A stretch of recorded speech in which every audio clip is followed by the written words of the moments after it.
ये आपके money making area को सपोर्ट करेगा। And money making area, career area या source of income area almost 60% होता है लाइफ का। By rules of astrology Mars Gemini angle पर आपके माइंड को शार्प करेगा, आपकी फिजिकल स्ट्रेंथ को अमली इकदामात की तरफ रागिब करेगा। कुछ ऐसा एहतमाम से बोलेंगे कि सामने वाले के दिल पर असर करेंगी बातें। तो ऐसी सिचुएशन को आप अपना टूल ऑफ सक्सेस समझें। मतलब जब आप प्रेजेंटेशन दे रहे होंगे तो पूरे एहतमाम से प्रेजेंटेशन दें।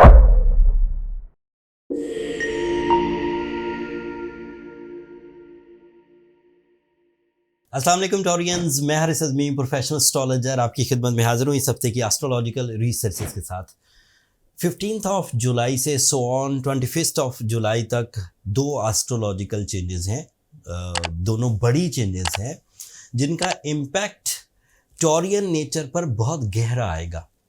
सादा लफ्ज़ों में, इन अ सिंगल लाइन, टॉरियंस अपनी कमर कस लीजिए, आपकी मसरूफियत का टाइम शुरू होने लगा। सिर्फ मसरूफियत नहीं कि हम खामखा बिजी हैं, मसरूफियत रिवॉर्ड्स के साथ, रिस्पेक्ट के साथ, फेम के साथ एंड आसाइश के साथ। आपके लिए 20 जुलाई को मार्स 2 साल के बाद आपके सेकंड एंगल पर आ जाएगा। ये आपके मनी मेकिंग एरिया को सपोर्ट करेगा। And money making area, career area या source of income area almost 60% होता है लाइफ का। अगर सिर्फ हमारा कैरियर स्टेबल हो तो हमारी ज़रूरतें और ख्वाहिशें पूरी होती रहती।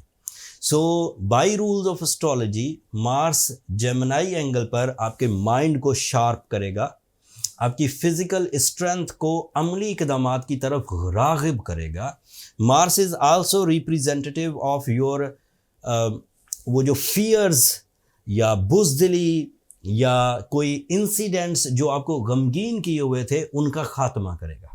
एंड मार्स अदरवाइज आपके लिए 7th एंगल का रिप्रेजेंटेटिव भी है। रूल्स के मुताबिक अगर मार्स अच्छा हो तो रिलेशनशिप डेवलपमेंट्स एक्सपेक्टेड हैं। वो जो वीनस आपके रूलिंग प्लैनेट का ज़ोफ था, कमज़ोरी, जो आपको इमोशनली थोड़ा अग्रेसिव कर सकती थी, थोड़ा डिमांडिंग कर सकती थी, थोड़ा अनप्लेजेंट कर सकती थी, वो 20 जून से मार्स के अच्छे एंगल पर आ जाने से रिकवर होने लग जाएगा। इस रिकवरी से आप अपने कंपटीशंस को विन कर सकते हैं, आप अपने इरादों को मजबूत कर सकते हैं, आप अपनी नेचुरल एबिलिटीज़ को पॉलिश कर सकते हैं, आप अपना हक मांग सकते हैं। आप किसी से अपना हक निकलवाने के लिए अगर कोई लिटिगेशन टाइप की चीज़ इख्तियार करनी थी वो कर सकते हैं। And you are strong candidate of some sudden gains. तो पूरी लैंग्वेज में you are candidate of some वो छक्का लगना, अचानक फ़ायदे with less efforts and high rewards. Mars is representative of some military या सरकारी जॉब्स। ऐसे टॉरियंस जो जॉब के हसूल के लिए कैंडिडेट हैं हुकूमत वक्त में, गवर्नमेंट में या यूनिफॉर्म पहनने वाली जो फोर्सेस हैं उनमें, तो उनके लिए भी ये एक्सपेक्टेड है कि वो कामयाब रहेंगे। ऐसे टॉरियंस भी कामयाब रहेंगे मार्स की सपोर्ट से जो जिस्मानी तौर पर किसी लागर या किसी बीमारी या किसी वीकनेस में मुब्तला थे और मुसलसल ट्रीटमेंट के बावजूद वो ठीक नहीं हो रहे थे। एक्सपेक्टेड ये है कि अब वो ठीक होना शुरू हो जाएंगे बाय देयर ओन इम्यूनिटी। थोड़ा मेडिकल एड, थोड़ा अपने लाइफ स्टाइल को अच्छा करना और उससे मामला हल हो जाएंगे। दूसरी चेंज 21 जुलाई को है जब फुल मून होगा आपके 9th एंगल पर। दिस फुल मून वैसे ही एक स्पिरिचुअल बैकग्राउंड तो रखता है, फुल ऑफ इमोशंस, फीलिंग्स का डेवलप होना, स्ट्रेट फॉरवर्ड होना, हकीकत पसंद होना। 9th एंगल पर हायर एजुकेशन वाले टॉरियंस को फ़ायदा होगा। कनेक्शन विद द सीनियर्स, ये जो पूरा चांद है ये आपके अपने बॉसेस के साथ, अपने फादर के साथ, अपने बड़े भाई के साथ, अपने बुज़ुर्गों के साथ जो एज में ज़्यादा हैं उनके साथ आपके कनेक्शंस डेवलप करेगा। एंड यू विल, आप ज़्यादा ज़िम्मेदार होने लगेंगे अपनी जो रिस्पॉन्सिबिलिटीज़ हैं उनको निभाने के लिए। अदरवाइज़ आपके पास क्या क्या पॉजिटिविटीज़ हैं? आपके पास सूरज इस वक्त 3rd एंगल पर है, दैट इज़ पॉजिटिव। ये उसका आखिरी हफ्ता है। अगले हफ्ते पहले ही दिन 21 तारीख को 22 तारीख को सूरज यहाँ से हट जाएगा, बट फिलहाल आपके पास सन अवेलेबल है। दैट मीन्स आप डिसीजन ले सकते हैं, आपके पास लीडरशिप क्वालिटी है, डोमिनेटिंग स्किल्स हैं, रिस्क टेकिंग एबिलिटी है, and sun is your comfort of life. अपनी ज़िंदगी की आसाइश के लिए कोई एहतमाम करना चाहते हैं तो वो भी कर सकते हैं।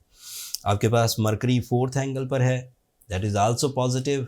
मरकरी की पॉजिटिविटी एक तो आपके लिए आपके 2nd एंगल को बहुत सपोर्ट करती है, वो 2nd एंगल का रिप्रेजेंटेटिव है। मार्स 2nd एंगल में आया है, रिप्रेजेंटेटिव नहीं है 2nd एंगल का, बट मरकरी का पॉजिटिव होना आपके लिए कम्युनिकेशन स्किल्स को मैजिकल करेगा।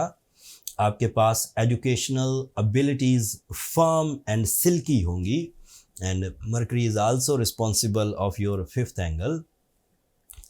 5th angle is deal making, education, connection with the juniors, connection with the childrens, connection with the spiritual personalities. ऐसे एक्सप्लेनेशंस जिस आप कुछ ऐसा एहतमाम से बोलेंगे कि सामने वाले के दिल पर असर करेंगी बातें। तो ऐसी सिचुएशन को आप अपना टूल ऑफ सक्सेस समझें। मतलब जब आप प्रेजेंटेशन दे रहे होंगे तो पूरे एहतमाम से प्रेजेंटेशन दें, पूरे एहतमाम से अपने एजेंडा को एक्सप्लेन करें, सामने वाला उसको सुनेगा एंड उसे कबूल करेगा। फिर जो ऐसे स्टूडेंट्स थे जो अपने सब्जेक्ट्स बदलना चाहते थे, अपनी फील्ड एजुकेशन की बदलना चाहते थे, वो बदल सकते हैं। ऐसे लोग जो कुछ सीखने के अमल से गुजर रहे हैं, सो उनकी focusing skills, concentration abilities, presence of mind उनके सीखने के अमल को तेज़ कर देगी। आपके लिए जुपिटर भी आपके 2nd एंगल पर है, and Jupiter is a planet of some good luck, planet of recovery of losses, planet of knowledge, planet of lucky factor. तो ये भी आपके लिए सपोर्टिव है। सैटर्न रेट्रोग्रेड हो चुका है, सो जब अब आप अकेले कोई काम करते हैं तो कोई परेशानी की बात नहीं, होल सोल आप हैं, डिसीजन आपने लेना है, फ़ायदे अकेले आपको होंगे तो फ़ायदे ही होंगे। बट ऐसे काम जिसमें लोग इन्वॉल्व हों, पार्टनर्स इन्वॉल्व हों, टीम इन्वॉल्व हो, कोई इदारा इन्वॉल्व हो, तो आपको हर काम लिखत पढ़त के साथ करना चाहिए। वर्बल कमिटमेंट्स ना करें, ऐसी जगहों पर भी पैसे मत खर्च करें कि जिनको आप बाद में निकाल ना सकें, रिकवर ना कर सकें। चीज़ें स्लो डाउन होंगी तो आपको रिग्रेट देंगी। सो ज़्यादातर कानूनी कामों में ही हिस्सा लें और कानूनी एहतमाम करके हिस्सा लें। ज़ुबानी कलामी बात करने की कोशिश ना करें। वीनस इस वक्त 4th एंगल पर है, थोड़ा कमज़ोर है, लेकिन उसके बावजूद ये आपकी नेचर को सपोर्ट करेगा, उसके बावजूद आपकी हेल्थ को सपोर्ट करेगा। ओवरऑल देखा जाए so you are going excellent at the moment, और अगले हफ्ते जब सूरज और अच्छे एंगल पर आ जाएगा तो आपका जो टाइम बिहेवियर है वो मैक्सिमम 2024 में जो आपको सपोर्ट करना है वो कर रहा होगा। कोई कमी रहे, कोई ऐसी फीलिंग्स आएँ, कोई ऐसी वीकनेसेस आएँ जिससे आप अपने डेली एजेंडास को पूरा ना कर सकें, उस वक़्त आपको सूरज शम्स पढ़नी चाहिए। उस वक़्त आपको रूबी या एमरल्ड, ये ऐसे स्टोन्स हैं जो एज अ कैटलिस्ट आपको बूस्ट अप करेंगे। जो एनर्जीज थोड़ी वीक हो जाती हैं ड्यू टू सम रीज़न, उन्हें स्टोन रेडिएशंस आपके अंदर डेवलपमेंट्स ला सकती है।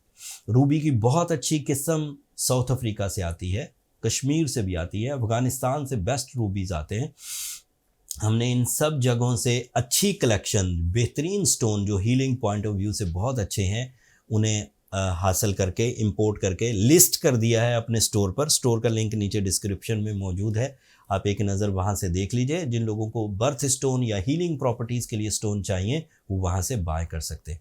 अगले हफ्ते जब सूरज अपनी नेक्स्ट पोजीशन पर आएगा और आपके लिए मज़ीद अल्लाह ताला की नेमतों के रास्ते खुलेंगे, वो तफसील लेकर अगले हफ्ते आपकी खिदमत में दोबारा फिर हाज़िर होऊंगा। तब तक के लिए मुझे इजाज़त दीजिए। अगर ये बातें, अगर ये नॉलेज आपके इतने से भी काम आए तो अपनी दुआओं में मुझे और मेरी टीम को ज़रूर याद रखिएगा। टॉरियंस, आप लोगों की दुआएं मेरे लिए बहुत मायना खेज़ हैं, दुनिया के लिए भी, आखिरत के लिए भी। और चैनल को सब्सक्राइब करना मत भूलिएगा। आप लोगों की सब्सक्रिप्शन बहरहाल हमारी हौसला अफजाई की वजह बनती है। अगले हफ्ते तक के लिए इजाज़त दीजिए। अल्लाह ने के बाद।